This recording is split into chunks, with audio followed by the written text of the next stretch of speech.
bountiful Frontal. Let's check in, shall we? Our institutions are strong.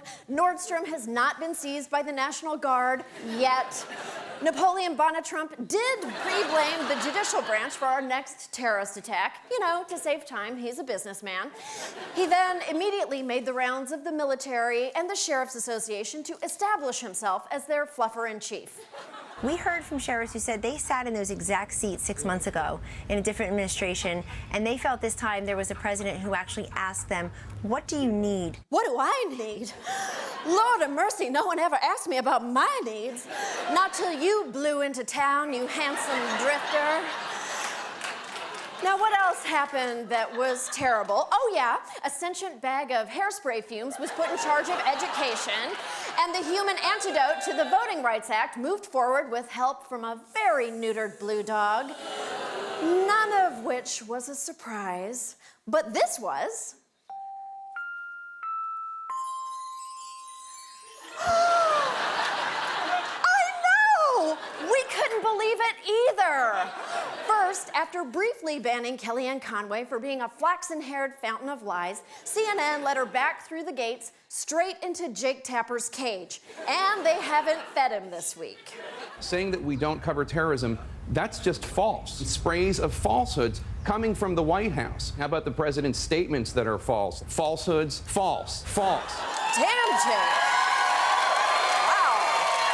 I didn't think CNN let you use the F word on the air. Now, while Tapper cleaned his whiskers following his feast, CNN whisked us back to the good old days of radio with a crackly broadcast of lawyers arguing the travel ban case, which turned out to be the most riveting audio drama since yours truly, Johnny Dollar, the adventures of a man with an action-packed expense account. Honestly, I have always wished to live in a country where people listened to and live tweeted important court cases about civil liberties. I just shouldn't have wished it on that monkey's paw. Sorry. Now, was CNN done surprising us? Nuh-uh. Next, they gifted us with the joy of pretending the past year never happened. Live from the George Washington University in the nation's capital, this is CNN's debate night on the future of the Affordable Care Act. It's like Jeff Zucker looked at his election ratings and said, hey, what if it was election all the time? The Socialist and the Slytherin played all their greatest hits.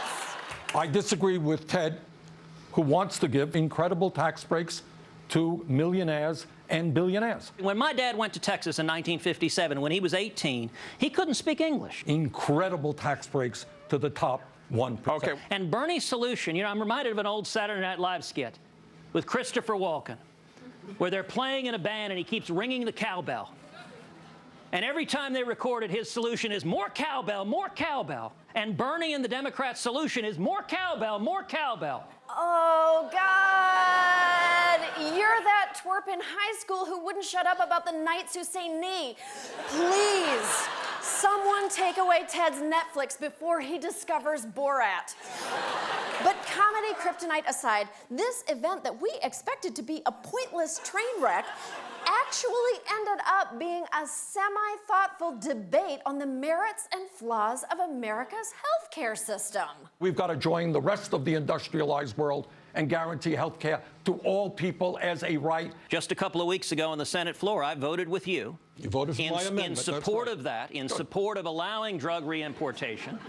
It was the right thing to do.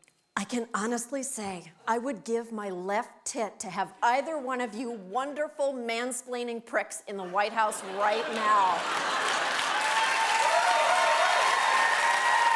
We were watching CNN, and not just in an airport bar with the sound off. We saw you serve the public interest for almost half a day.